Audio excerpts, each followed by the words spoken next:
Hello student, आज के इस वीडियो में हम विनिमय विपत्र की चर्चा करेंगे। Bills of exchange. Bill of exchange क्या होता है, कितने प्रकार क्या होता है, कितने पक्षकार होते हैं, उसका लेखांकन क्या होता है, इन सब बातों को हम लोग क्रमवार जानेंगे।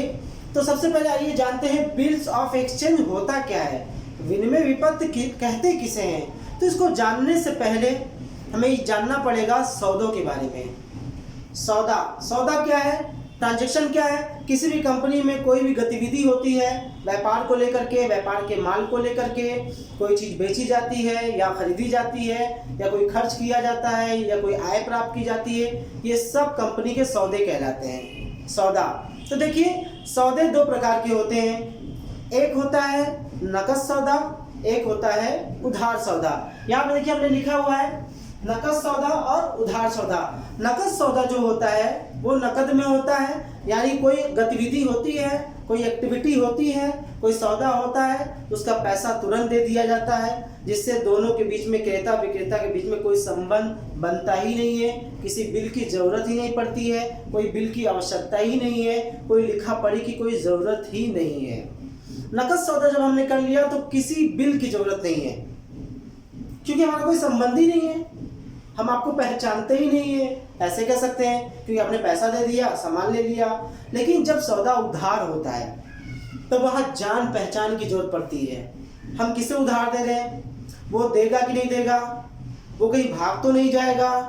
बहुत सारे ख्याल, बहुत सारे विचार हमारे मन में आते हैं। इन सब विचारों को जब हम ध्यान में रखेंगे तब हम उधार देते समय बहुत ही बातों का, बहुत ही नियमों का पालन करेंगे। उसी नियम पालन में है बिल लिखना या लिखा पढ़ी कर लेना जो हम माल बेच रहे हैं। तो देखिए उधार भी हम अमूमन जब हम किसी को उधार देते हैं या तो बाकायदे लिख लेते हैं, जैसे विनिमय विपत्र के रूप में, और नहीं तो ऐसे ही कागज़ पे लिख लेते हैं या ऐसे ही दे देते हैं। जब ऐसे ही दे देते हैं या कागज़ पे लिख देते हैं तो उसका कोई मिलने का कोई सबूत नहीं, कोई प्रमाण नहीं है।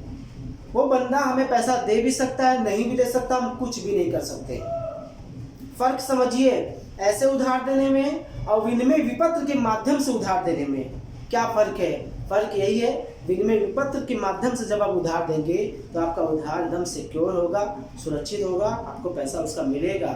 और अगर आप ऐसे ही जान पहचान के आधार पर उधार दे देंगे या ऐसे ही लिख लेंगे बिना उसे बताए, बस लिख लिया, तो ऐसे क्या होगा, वो पैसा अगर चुका देगा तो ठीक ठीक, नहीं चुकाया तो आपको बहुत बड़ा नुकसान हो जाएगा। तो कहने का मतलब आप समझ गए होंगे कि इसका कहीं ना कहीं विनिमय विपत्र का संबंध किससे है, बिल लिखने से है, यानी कि कुछ लिखने से है। कौन लिखेगा, जाहिर सी बात है जो विक्रेता होगा, जो माल बेचने वाला होगा, जिसको पैसा लेना होगा, वही लिखेगा। तो इसी के बारे में आज हम चर्चा करेंगे कि कैसे लिखेगा, क्यों लिखेगा, कब लिखेगा, इन सब के बारे में। तो मैं आपको बता दूं विनिमय विपत्र होता क्या है। देखिए विनिमय विपत्र एक कागज का टुकड़ा होता है।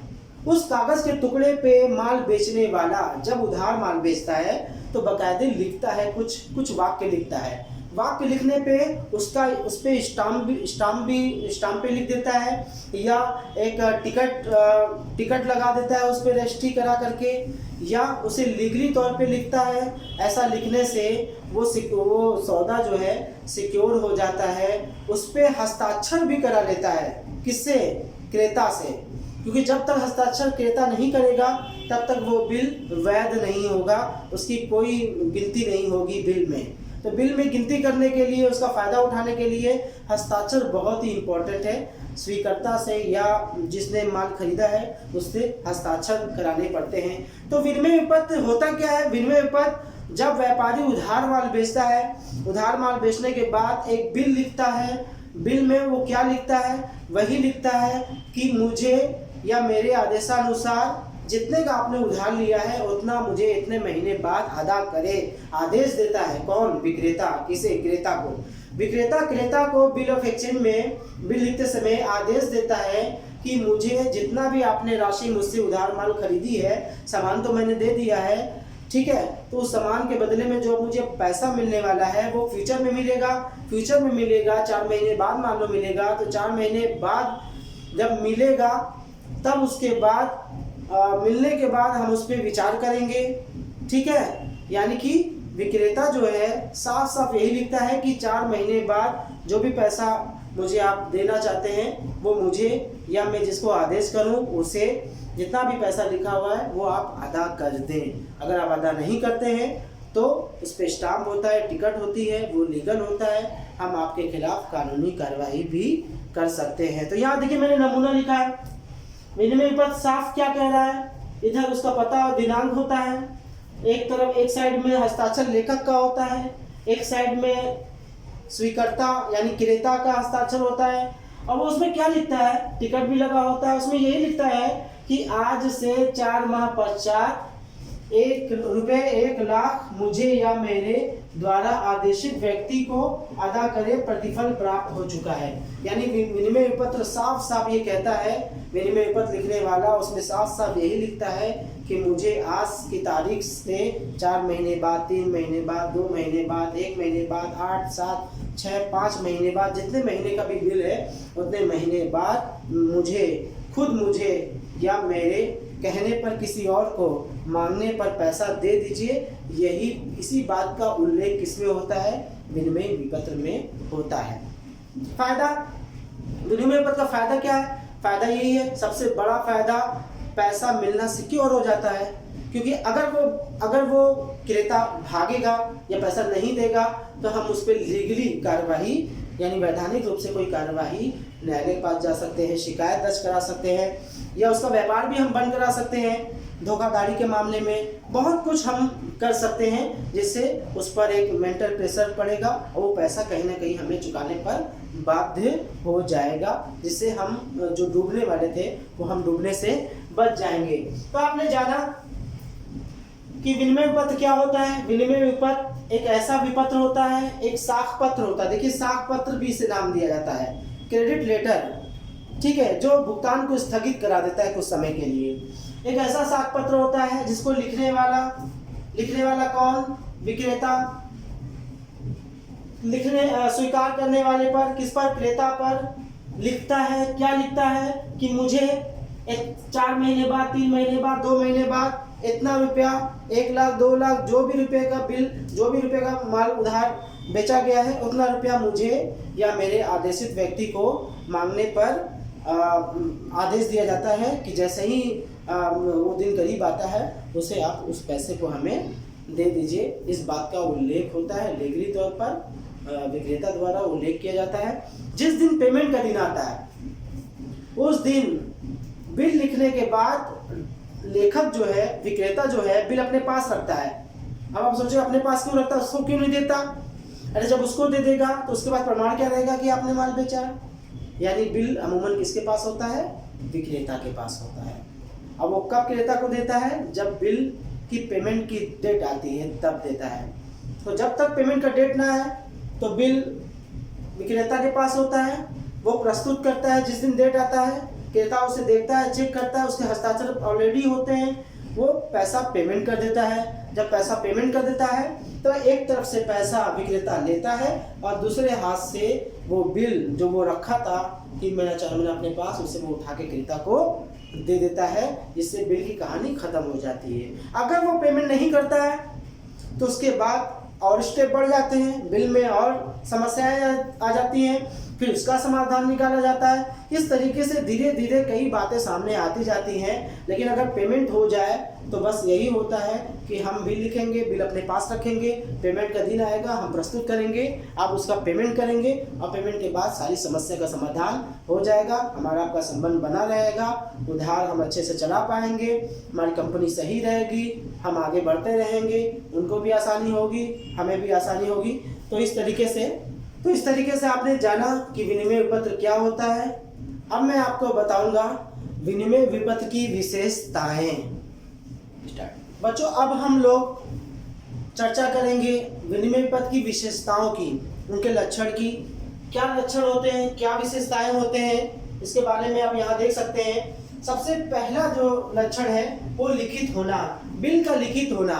देखिए जब आप बिल लिखने चलेंगे वो रिटेन ही होगा, उसे हम बोल के नहीं कह सकते हैं, लिखना पड़ेगा। कैसे लिखना पड़ेगा, कंपनियों में छपा छपाया फॉर्म होता है, प्रिंटेड होता है, वो कहीं से बार बार लिख रहा, हाथ से लिखना नहीं पड़ता है, वो कंपनियों में अवेलेबल होता है। बस उस पर अमाउंट भर लेना होता है और साइन करा लेनी होती है। यही 2 काम करने पड़ते हैं, बहुत ही इजी स्टेप होते हैं। तो लिखित होना बहुत ही आवश्यक है। दूसरी विशेषता शर्त रहित, मतलब कोई इसमें आप डिमांड नहीं कर सकते बिल लिखते समय। ये नहीं कह सकते ये करने पर मैं बिल लिखूंगा, या ये करने पर मुझे पैसा चाहिए, या इतना नहीं इतना पैसा चाहिए, कम पैसा चाहिए, ज़्यादा पैसा चाहिए। कोई भी शर्त, कोई भी डिमांड आप नहीं कर सकते। उसने क्रेता ने जितने का माल खरीदा है आप उतने रुपए का बिल लिखेंगे। महीना आप लोग समझौते के हिसाब से तय करेंगे कितने महीने बाद पैसे का लेन देन करना है। अगली विशेषता स्वीकृत, एक्सेप्ट होना बहुत जरूरी है। बिल जब तक एक्सेप्ट नहीं होगा, यानी क्रेता जो है जब तक माल खरीदने पे उधार लेने पे सहमत नहीं होगा तब तक आप बिल लिख ही नहीं सकते। तो एक्सेप्ट होना बहुत ही आवश्यक है। उसके बाद है आदेश। बिल में होता क्या है? ऑर्डर होता है। ध्यान दीजिएगा, विक्रेता क्रेता को पैसा लेने के लिए और रिक्वेस्ट नहीं करता है, प्रार्थना नहीं करता है, ऑर्डर देता है कि मुझे या मेरे आदेशानुसार किसी व्यक्ति को अदा करें, ऑर्डर। अगला है निश्चित रकम, यानी कि जो भी रकम होती है वो लगभग नियर अबाउट नहीं होती है बल्कि फिक्स होती है, और उसी फिक्स अमाउंट को उस बिल में बकायदे साफ साफ शब्दों में और अंकों में लिखा जाता है। हस्ताक्षर, उस बिल पर सिग्नेचर होने बहुत जरूरी है। लेखक के भी देखिए यहाँ पे नमूने में मैंने लिखा हुआ है, लेखक के भी सिग्नेचर होते हैं और स्वीकर्ता के भी सिग्नेचर होते हैं। अगली विशेषता है अवधि। टाइम होता है बिल में, बिना टाइम के बिल नहीं होता है। कोई ना कोई टाइम होगा, वो 1 महीना हो, चाहे 2 महीना हो, चाहे 4, चाहे 8, चाहे 9, 10, 11, 12 जितने महीना भी हो, उसमें 1 साल मैक्सिमम होते हैं। 1 साल में कोई भी टाइम जो क्रेता विक्रेता पे समझौते पे निर्भर करता है वो क्या तय करते हैं, वो उनका मामला है। अगली विशेषता टिकट या स्टाम्प, उस पर अमाउंट के हिसाब से टिकट स्टाम्प भी लगते हैं ताकि कल को अगर क्रेता पैसा ना दे तो विक्रेता उस पर न्यायालय में क्लेम करके या शिकायत दर्ज करा करके उसे पैसा वसूल कर सके। अगली वैधानिक पत्र, जैसा कि मैंने बताया स्टाम्प और टिकट के भी उसमें होते हैं, है ना। तो उस वजह से वो वैधानिक होता है। उसे आप उसे कागज़ का टुकड़ा नहीं मानेंगे, एक वैधानिक, एक लीगली प्रूफ होता है, एक प्रमाण का रूप, सर्टिफिकेट होता है प्रमाण के रूप में विनिमय पत्र। प्रतिफल, मैंने बताया प्रतिफल जब भी लेन देन होता है वस्तुएं तो दे दी जाती हैं लेकिन पेमेंट नहीं होता है, तो वस्तु प्रतिफल के रूप में दे दी जाती है, यानी वस्तुएं अदा कर दे दी जाती हैं और पैसे बाद में लिए जाते हैं। तो इस तरीके से विनिमय पत्र में बहुत सारी विशेषताएं पाई जाती हैं।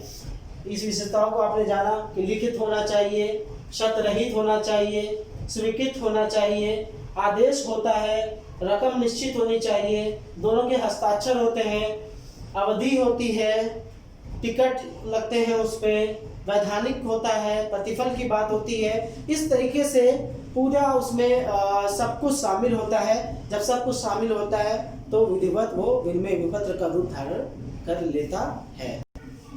बच्चों अब हम लोग चर्चा करेंगे विनिमय पत्र को। हमने जाना विनिमय पत्र की विशेषता लक्षण को जाना। अब हम लोग जानेंगे विनिमय पत्र के प्रकार, कितने प्रकार के होते हैं। काफ़ी प्रकार के होते हैं जो यहाँ मैंने लिखा हुआ है। सबसे पहला प्रयोग के आधार पर, जब हम उसका यूज़ करते हैं विनिमय पत्र का प्रैक्टिकली जब यूज़ करते हैं तो दो आधार मिलते हैं, एक दर्शनी विपत्र, एक मुद्दती विपत्र। दर्शनी विपत्र, दर्शन मतलब दर्शन मिलते ही उसका पेमेंट करना है, यानी इस पर टाइम नहीं लिखा होता, यानी ऐसा विनिमय विपत्र जिस पर कोई टाइम नहीं लिखा होता, जिस पर कोई अवधि नहीं लिखी होती, बस आपको वो विक्रेता प्रस्तुत करेगा, आपको उसका पेमेंट करना है, चाहे वो आज करे, अभी करे, कल करे, चाहे जब करे, उसे कहते हैं दर्शनी विनिमय विपत्र। अगला है मुद्दती विपत्र।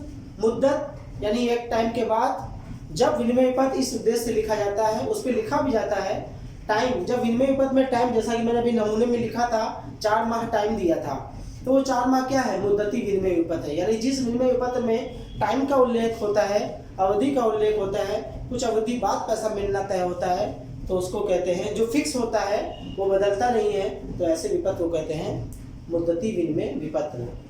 अगला है भुगतान के आधार पर। भुगतान के आधार पर देय विपत्र और प्राप्य विपत्र, यानी जब हम भुगतान करने चलते हैं तो हमारे सामने वही बिल, सेम बिल, दो कैटेगरी बन जाती है। एक प्राप्य बिल, बिल रिसीवेबल, एक देय बिल, बिल पेबल। यानी कि एक ही बिल दो कैटेगरी में डिवाइड हो जाता है। एक बिल रिसीवेबल जिसे बीआर कहते हैं शॉर्ट में, और एक बिल पेबल जिसे बीपी शॉर्ट में हम लोग कहते हैं। यानी बिल रिसीवेबल का सीधा संबंध होता है विक्रेता का, इसका सीधा संबंध होता है क्रेता। यानी सेम बिल वही है, लेकिन जब पेमेंट करने जाएंगे तो ये बिल विक्रेता के पास होता है। मैंने बताया था बिल लिखने के बाद विक्रेता अपने पास रख लेता है। तो जब तक रखा रहता है तब तक वो उसी बिल को क्या कहता है, विनिमय बिल रिसीवेबल, प्राप्य बिल कहता है। बिल वही है लेकिन उसको एक नाम दिया जाता है। यानी जब हम खाता बुक में शो करेंगे अपने विनिमय विपत्र को बैलेंस शीट में, संपत्ति में, ये संपत्ति होती है। क्या होती है? ये संपत्ति। ये बीआर जो है वो क्या माना जाता है? संपत्ति। ये जो बिल पेपर है वो क्या है? दायित्व। ये देखिए, यानी एक ही बिल एक पक्ष के लिए, विक्रेता के लिए संपत्ति है और दूसरे पक्ष के लिए, क्रेता के लिए क्या है? दायित्व है। यानी वो शो करता है बैलेंस शीट के लायबिलिटी में कि मुझे पैसा देना है, और विक्रेता शो करता है बैलेंस शीट के एसेट में कि मुझे पैसा लेना है। ठीक है, तो उसको वो बिल रिसीवेबल के नाम से पुकारता है विक्रेता, और क्रेता जब उसका पेमेंट करता है तो बिल्स पेबल के नाम से इसे पुकारता है। तो ये बात हो गई। अब इसके बाद देखिए व्यापार के उद्देश्य के आधार पर, यानी किस उद्देश्य, यानी जब हम बिल लिखते हैं तो उसके पीछे एक पर्पस होता है। क्या हम व्यापार कर रहे हैं, क्या व्यापार नहीं कर रहे हैं। जब हम व्यापार कर रहे हैं यानी हमारा व्यापारिक संबंध है, हम व्यापार के पर्पस से बिल लिख रहे हैं, यानी वास्तव में आपने मुझसे माल खरीदा है और मैंने बेचा है उधार, तो ऐसे कंडीशन में जो बिल लिखा जाता है उसे कहते हैं व्यापारिक बिल, कमर्शियल बिल। और ऐसा उद्देश्य जिसमें व्यापार करना उद्देश्य नहीं है, तो और क्या उद्देश्य हो सकता है? मदद। यानी जब एक व्यापारी दूसरे व्यापारी की मदद करना चाहता है, बिल के माध्यम से वित्तीय मदद, वित्तीय सहायता देना चाहता है, इस उद्देश्य से बिल लिखता है। वो उद्देश्य उनके माइंड में होता है, दोनों के माइंड में होता है। ये हम नहीं जान सकते, ना कोई थर्ड पर्सन जान सकता है। उनके माइंड में क्या चल रहा है वो वही बता सकते हैं। तो उनके माइंड में ये चलता है कि हमें मदद करनी है, तो मदद के उद्देश्य से जो बिल लिखा जाता है उसे कहते हैं अकोमोडेशन बिल, अनुग्रह विपत्र। ठीक है, तो उद्देश्य के आधार पर दो प्रकार के बिल है, व्यापारिक बिल, जब हम बिल लिखने जाते हैं व्यापारिक बिल, और अनुग्रह बिल। व्यापारिक बिल व्यापार करने के उद्देश्य से लिखा जाता है, और अनुग्रह बिल व्यापार करने के उद्देश्य से नहीं बल्कि मदद करने के उद्देश्य से लिखा जाता है। ऐसे बिल को कहते हैं अनुग्रह बिल। और एक बात, मदद कैसे होती है इसके बारे में चर्चा कर लेते हैं। सपोज दैट दो व्यापारी है ए और बी। ए विक्रेता है, बी जो है वो क्रेता है। ए ने बी को 1 लाख का माल बेचा है, 4 माह का समय है उसमें। यानी ए ने बी को माल बेचा 1 लाख रुपए का, 4 माह का टाइम है उसमें। तो अब बी क्या करेगा? ए बिल लिखने के बाद बिल जो है ए के पास आ जाएगा, बी उसे एक्सेप्ट कर लेगा। बी एक्सेप्ट करने के बाद ए को दे देगा। ए क्या होगा? बैंक से भुना लेगा, यानी बैंक से जाकर के, यानी विक्रेता जो है इस बिल को बैंक में दे करके उसे भुना लेगा।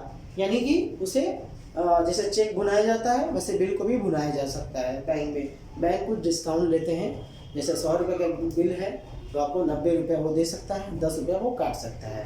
तो इस तरीके से जब विक्रेता चाहता है कि पैसा मुझे चाहिए, मैं टाइम तक इंतजार नहीं कर सकता, तो बिल भुना भी लेता है। तो भुना करके विक्रेता जो है पैसा बी को भेज देगा। पैसा भुनाया, बिल लिखा गया, कोई सौदा हुआ नहीं था, बिल ऐसे ही लिखा गया। बिल लिखा गया, कोई लेन देन नहीं हुआ।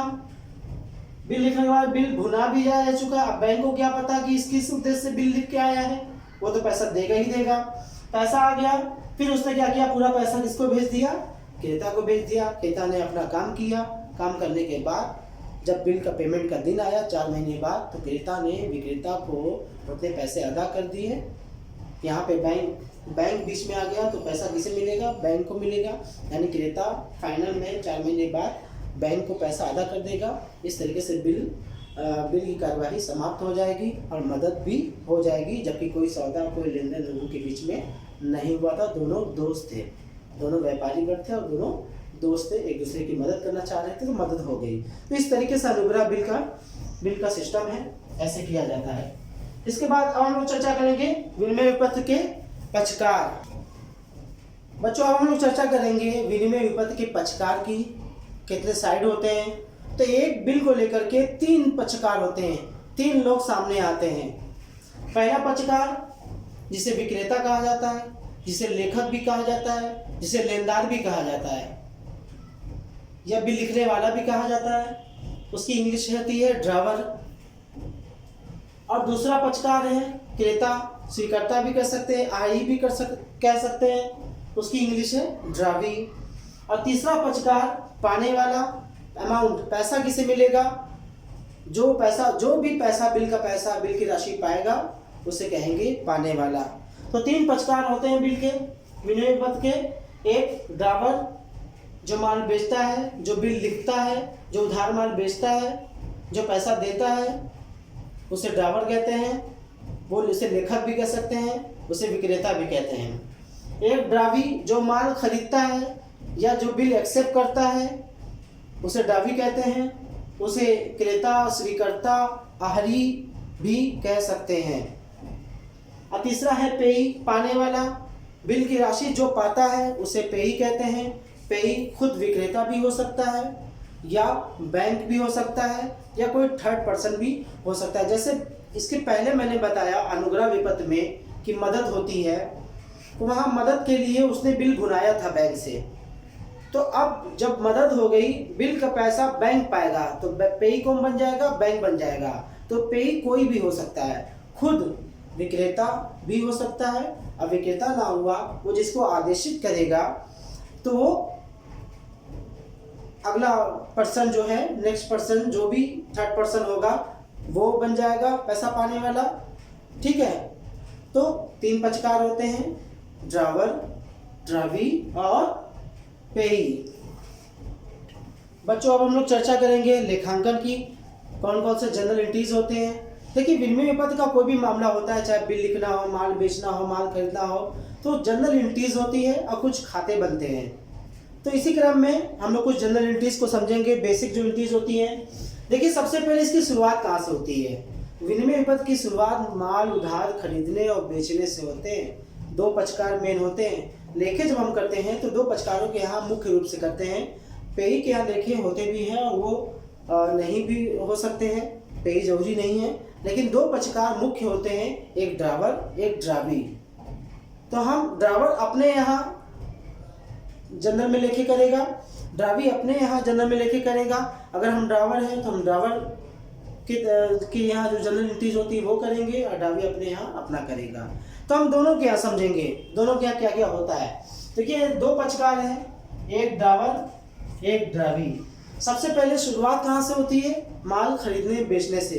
ड्रावर माल बेचता है, ड्रावी माल खरीदता है। जब ड्रावर माल बेचता है तो क्या लिखा करता है? ड्रावी डेबिट टू सेल, यानी जिसने माल पाया, पाने वाले को डेबिट। जनरल का रूल्स आप जानते ही हैं, वो बताने की आवश्यकता नहीं है। पाने वाले को डेबिट और सेल जो है हमारा इनकम है वो क्रेडिट हो गया। यानी जब भी ड्रावर माल बेचता है तो लेखा ड्रावी को डेबिट करता है, रिसीवर है, और टू सेल करता है। यही सेम प्रोसेस उसके यहाँ परचेस के थ्रू लिया जाता है। ये सेल करता है, वो परचेस करता है, तो ये परचेस अकाउंट डेबिट करता है, और ये देने वाले यानी कि जिसमें गिवर जो देने वाला है माल, उसे क्रेडिट करता है ड्रावर। यानी ड्रावी के यहाँ ड्रावर का नाम होता है और ड्रावर के यहाँ ड्रावी का नाम होता है। ये आप जानते हैं कि जिसके यहाँ खाता बनता है या जनरल एंट्रीज होती है उसमें उसका नाम नहीं हो सकता, किसी दूसरे पर्सन का, क्योंकि हम कोई भी लेन देन करते हैं दूसरे पर्सन से करते हैं, तो उन्हीं का नाम हमारे पुस्तक में आ सकता है। तो ड्रावर के यहाँ ड्रावी का नाम और ड्रावी के यहाँ ड्रावर का नाम। तो पहली एंट्री कौन सी बनेगी? माल बेचने की, माल खरीदने की। अब उसकी बाद बारी आती है बिल लिखने की। जाहिर सी बात है, पहले बिल लिखाता है, फिर एक्सेप्ट होता है। एक्सेप्ट होने का कोई लेखा नहीं होता है। एक्सेप्ट बिल लिखा गया, उसने एक्सेप्ट कर लिया तो एक एंट्री वो बनाएगा बिल एक्सेप्ट करने की, और एक एंट्री ड्रावर बनाएगा बिल लिखने की। तो देखिए बिल लिखने का लेखा क्या होता है, bill receivable account debit to drawee. Bill receivable account debit to drawee. Drawee bill देने वाला है, अब बिल रिसीवेबल यानी कि एक संपत्ति आ रही है, 4 महीने के लिए जो मैंने उधार दिया है वो अब संपत्ति हो जाएगी। अगर वो पैसा दे देता तो बिल की बातें ना आती, बिल का खाता ही नहीं खुलता। तो देखिए यहाँ बिल का खाता खुल गया, बिल रिसीवेबल अकाउंट डेबिट हो गया, आप बिल रिसीवेबल हमारे पास आ गया है संपत्ति के रूप में, और ड्रावी देने वाला। ठीक है, अब उसके बाद यही जब वो बिल एक्सेप्ट कर लेगा तब एक लेखा वो भी एंट्री पास करेगा। वो क्या करेगा, ड्रावर को डेबिट करेगा और बिल पेबल को क्रेडिट करेगा। बिल पेबल उसके लिए लायबिलिटी है, इसलिए वो और क्रेडिट करेगा। ठीक है, उसके बाद अगली बार जब बिल लिखा गया, अगर सब कुछ ठीक ठाक रहा तो बिल की पेमेंट की डेट आएगी। पेमेंट से पहले ड्रावर जो है बिल को भुना भी सकता है, बिल को बेचान भी कर सकता है, बिल को कलेक्शन के लिए बैंक भी भेज सकता है। बिल अपने पास, यानी बिल लिखने के बाद ड्रावर के पास 4 ऑप्शन होते हैं। वो बिल अपने पास रखे, बिल को भुना ले, बिल को बेचान कर दे, या बिल को कलेक्शन के लिए बैंक भेज दे। 4 ऑप्शन होते हैं ड्रावर के पास। तो ये चारों ऑप्शन में से कोई एक ऑप्शन वो यूज करता है, उसका एक लेखा कर देता है। लेकिन ड्रावी इसका लेखा नहीं करता है। क्यों? क्योंकि ऑप्शन उसे यूज करने हैं, उसे पैसा देने से मतलब है। चाहे बिल ड्रावर के पास हो तो भी उसे पैसा देना है, चाहे ड्रावर बिल बैंक से भुना ले तो भी उसे पैसा देना है, चाहे वो किसी थर्ड पर्सन को दे दे तो भी उसे पैसा देना है। तो मतलब ड्रावी को पैसा देने से मतलब है, वो पैसा देने की एंट्री करेगा। ड्रावर जो ऑप्शन यूज करेगा उसका लेखा करेगा। तो 4 ऑप्शन में से हमने मान लिया है कि बिल उसके पास ही है, तो बिल उसके पास होने का कोई लेखा नहीं होता है। तो अब पेमेंट की बारी आएगी, तो पेमेंट की बारी आएगी तो पेमेंट ये पाएंगे ड्रावर। तो पेमेंट पाने का लेखा होगा cash account debit to BR, पैसा आ गया, और BR हमारा जो है, जो संपत्ति हमारे पास पड़ी हुई थी बिल के रूप में, बिल रिसीवेबल के रूप में, वो चली गई। आइए DP बिल पेबल उनके पास आ गया और कैश इनके पास से चला गया। ठीक है, अगर ड्रावर बिल भुना लिया होता तो ड्रावी पैसा पेमेंट करता, पेमेंट की एंट्री करता, लेकिन पेमेंट पाने की एंट्री कौन करता, बैंक करता, ड्रावर नहीं करता। यहाँ ड्रावर ने पेमेंट पाने की एंट्री क्यों की है, क्योंकि बिल उसके पास है, ऐसा माना है। अगर बिल भुना लिया होता, बैंक के पास चला जाता, तो पेमेंट की एंट्री कौन करता, पाने की बैंक करता, और देने की एंट्री कौन करता, ड्रावी करता। बिल अगर ड्रावर जो है C को देता, अपना बिल उठा के थर्ड पर्सन को दे देता, तो पैसा कौन पाता, थर्ड पर्सन। पाने का लेखा कौन करता, थर्ड पर्सन। देने का लेखा कौन करता, ड्रावी। ड्रावी तो देने का लेखा करेगा ही करेगा। पाने के लेखे में दिक्कत है, कौन पैसा पाएगा। मैंने बताया था 3 पक्षकार होते हैं, ड्रावर, ड्रावी, पेई। और ये भी बताया था पेई कोई भी हो सकता है, पेई ड्रावर भी हो सकता है, और पेई कोई थर्ड पर्सन भी, बैंक भी हो सकता है, थर्ड पर्सन भी हो सकता है। तो जो भी ऑप्शन ड्रावर प्रयोग करता है, उस ऑप्शन के तहत जो भी पैसा पाता है वो पाने का लेखा करता है। ड्रावर भी कर सकता है और कोई भी और भी कर सकता है। तो इस तरीके से मैंने आपको बिल के स्टार्टिंग से लेकर के बिल के एंडिंग तक आपको मैंने पूरी बात बताने की कोशिश की इस एक वीडियो में। आई होप आप लोग को समझ में आया होगा। तो मैं उम्मीद करता हूँ आप लोग समझे होंगे मेरी बातों को। ठीक है, थैंक यू सो मच।